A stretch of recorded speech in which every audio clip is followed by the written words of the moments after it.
When it comes to the IRS targeting scandal, the burning question is just who knew what and when.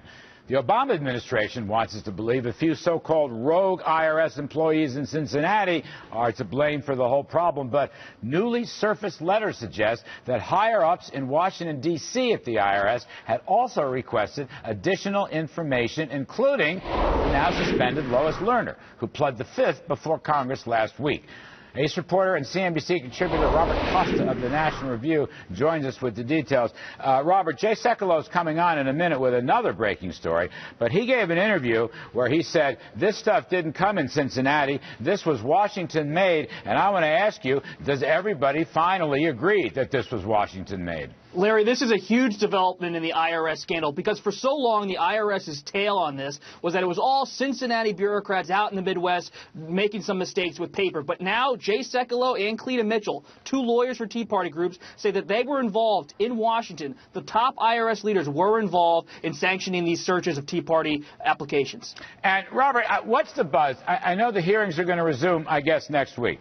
But Lois Lerner didn't do everything here. She was ably assisted in this political targeting by some other bad people. And I want to know if we're going to get to those bad people. Sarah Hall Ingram is my favorite because she was Lois Lerner's boss, and she's the one supposedly running Obamacare. But there are others. Will these names surface? Are they going to call brand new witnesses, Robert?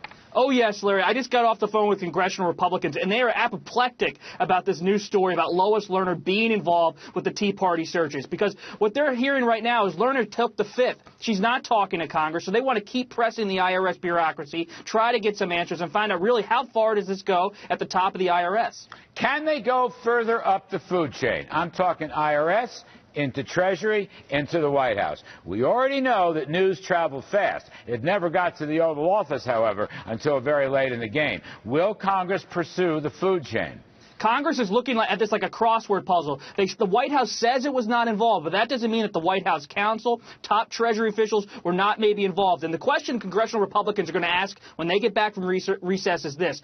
Who really let Lois Lerner do this? Was she a rogue agent at the IRS, or was she involved in a broader plot within the administration? I'm telling you, Sarah Hall Ingram, I may be wrong, and if I'm wrong, I'll apologize, but she was Lois Lerner's boss for several years when this thing exploded, and she needs to be able to testify, okay, in front of these committees. Anyway, thank you, Robert Costa, National Review. Thanks very much. Now, let us go to the aforementioned Jay Sekulow. He's the chief counsel with the American Center for Law and Justice, which today filed a federal lawsuit on behalf of 25 Tea Party and conservative organizations against the Attorney General, Treasury Secretary, and the IRS.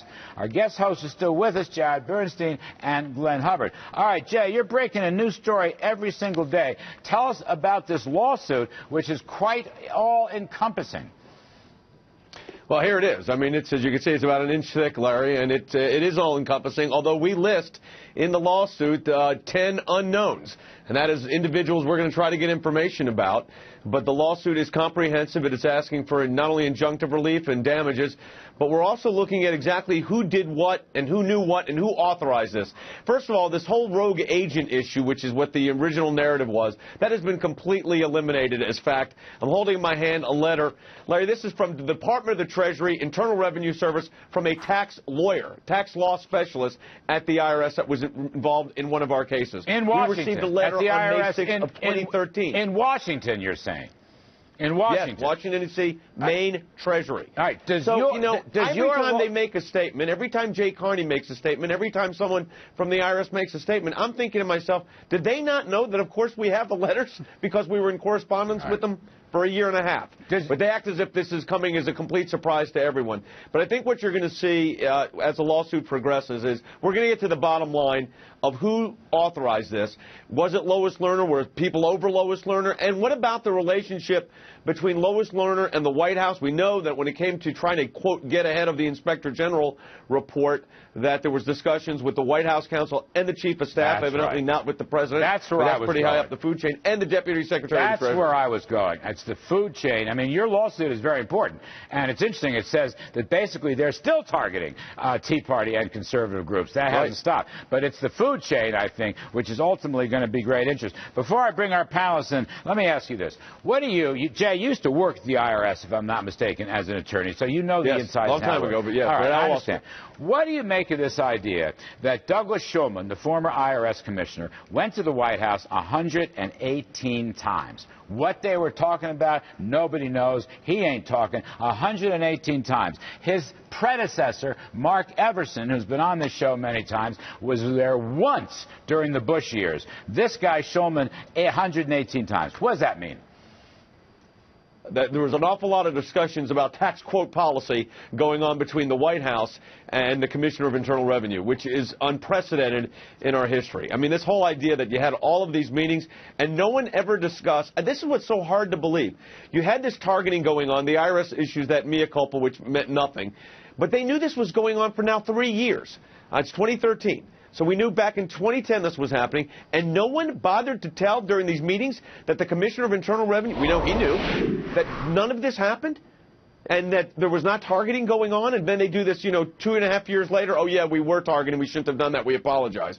It's hard to believe. I mean, obviously we don't have that discovery yet, we don't have those depositions, but at the end of the day, I will tell you this is going to be a comprehensive series of discovery. We're going to get to the bottom of this, and it'll be interesting to see how Treasury handles it. But frankly, the idea, you remember the President was saying this was an independent agency, as if the Treasury Department and the IRS are not part of the executive branch of government. Actually, that's incorrect also. Glenn Hubbard, you worked every day it gets worse and worse. You worked for in the the Treasury Department once upon a time. I want to switch gears slightly.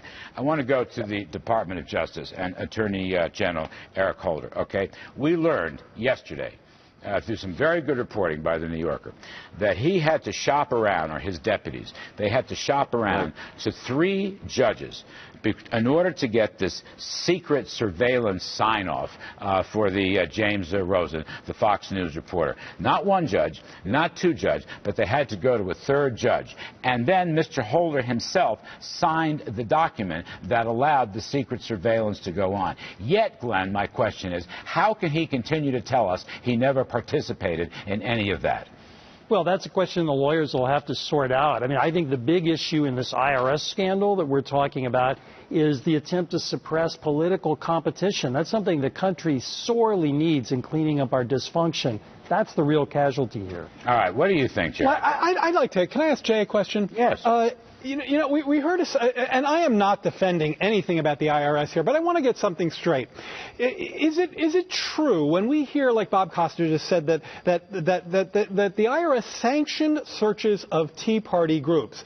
See, what I keep hearing is that they sanctioned searches of politically active groups, which is a different thing. Now, if they disproportionately weighed that sort of actually, what you said, they had to be on the lookout list. So that's different. And to be on the lookout list had key phrases in it. And those key phrases were targeted Tea Party and conservative groups. It is wrong to say that there were sanctions to search the Tea Party. There were sanctions to search for politically active groups, and if they disproportionately targeted conservatives, that was wrong. But there's nothing wrong about the exemption unit looking at the activities of these political groups, right?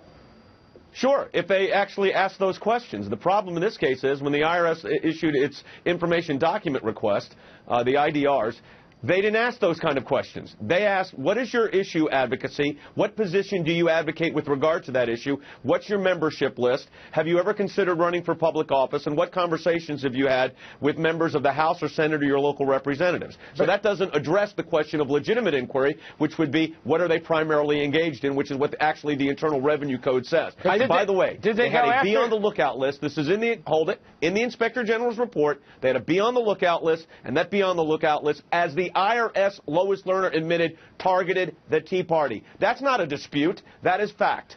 Well, but and just from the IRS's own just words. To follow up on that, are there any examples at all of them going after liberal groups? Did they go after ProPublica, for example? I know they leaked documents. No, they just leaked them information.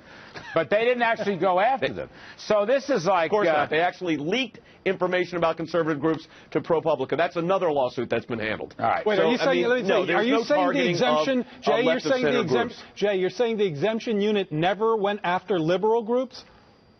No, that's not what I said. I What I said was, said. under this targeting plan of the IRS, they were going after conservative groups and Tea Party groups. Not only just Tea Party, but conservative groups. Certainly they check on groups. I mean, they do voluntary compliance all the time. But I used to represent, part of my job when I was with the IRS was representing tax exempt. And let me tell you how it works. In this particular case, there was nothing in the Internal Revenue Manual that authorized what Lois Lerner and people probably above her did. And that was creating, as they've acknowledged, a be on the lookout list. That's their own words. They apologized to conservative groups. They apologized to Tea Party groups. They did not apologize to left of center groups because left of center groups were not part of the target on the be on the lookout list. Let me ask you, did they also target Israeli groups? Pro-Israel groups that were taking a position opposite of what the Obama administration was with regard to Jerusalem and the Middle East. So, yes, there was a targeting of conservative Jewish organizations that were, in fact, taking a position contrary to the Obama administration's Middle East plan. That actually has been subject of litigation. There's another acknowledgement there of wrongdoing, and they should not have done that. They did it. So this was, the question here really, Larry, is the president went after these groups prior to the election just now. He never said to the IRS, I'm sure there's not a memo saying go after these groups. But you had Senate Democrats write a letter saying investigate these organizations, and then the IRS did it. And now Senate Democrats are screaming, oh, they should have never done it. Well, maybe they shouldn't have written the ridiculous letter they wrote and read the own Internal Revenue Code, not the least of which should be also reading the First Amendment. Hopefully the investigation will explore all that, and we still have to go up the food chain. Jay Sekulow, thank you very much for your time. As always, good luck on the lawsuit.